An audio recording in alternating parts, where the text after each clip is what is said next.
Hi guys, I wanted to post some tips on how to go to physical therapy, how to be prepared for it, having EDS. It's National EDS Month, and I have hypermobility EDS, and I have been in therapy, physical therapy, for several years.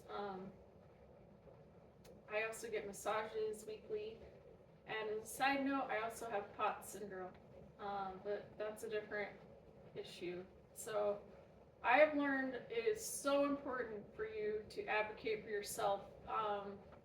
This is crucial that you quote unquote be your own doctor.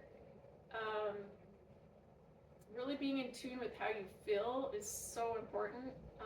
If you had like a flare yesterday and say today you're feeling stronger, or overall the past week you felt stronger, and you tell your therapist that, well, they're going to get excited and they're going to give you more and more reps and they're going to give you more weight and more resistance, which if you just had a flare yesterday, you're supposed to, go gentle, go easy on your body, um, and really pace yourself. And this requires discernment.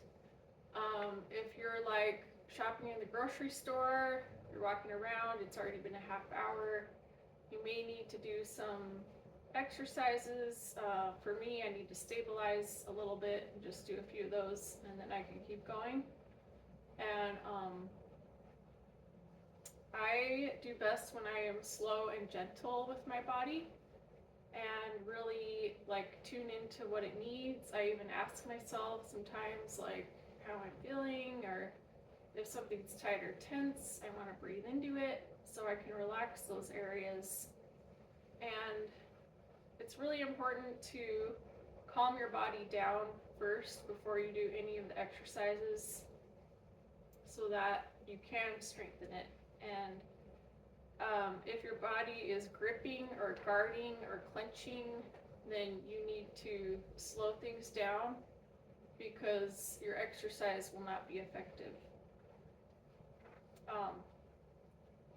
So really, having clear communication with your therapist is another tip I have, because like when I go into physical therapy, we'll do like 3 or 4 exercises together, and then I'll ask, well, should I do these at home? And my therapist says yes, but they don't always tell you or ask you, are you doing all the other 20 exercises I gave you? And so getting clear on your plan is important, and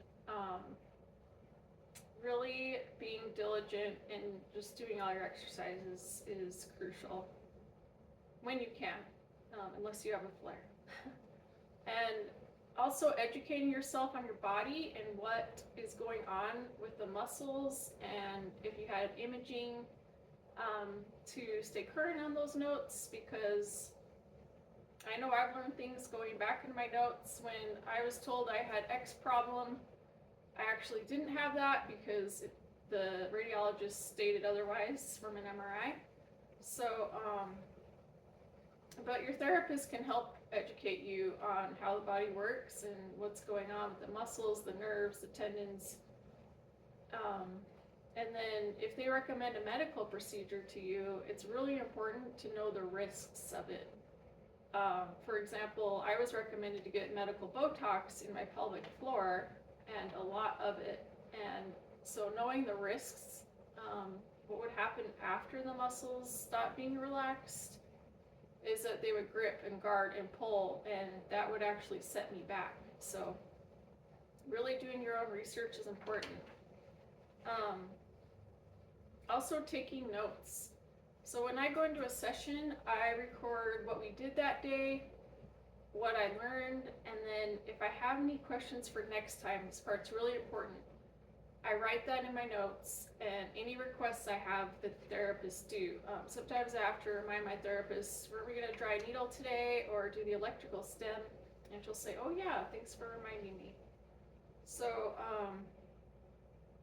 also mentally, you need to believe in yourself that your body is made to heal. God designed it to heal, and you are capable, yes you, of a vibrant, healthy body and life.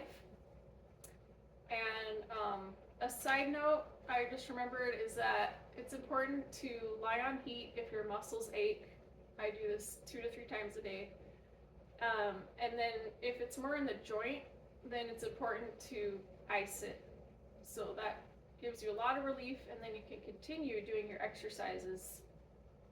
I found a few supplements that help that I'm going to link below, and you can check those out as well. But I hope these tips helped, and that you find going to physical therapy a more relaxing, effective experience, and that you feel stronger and healthier in your own body.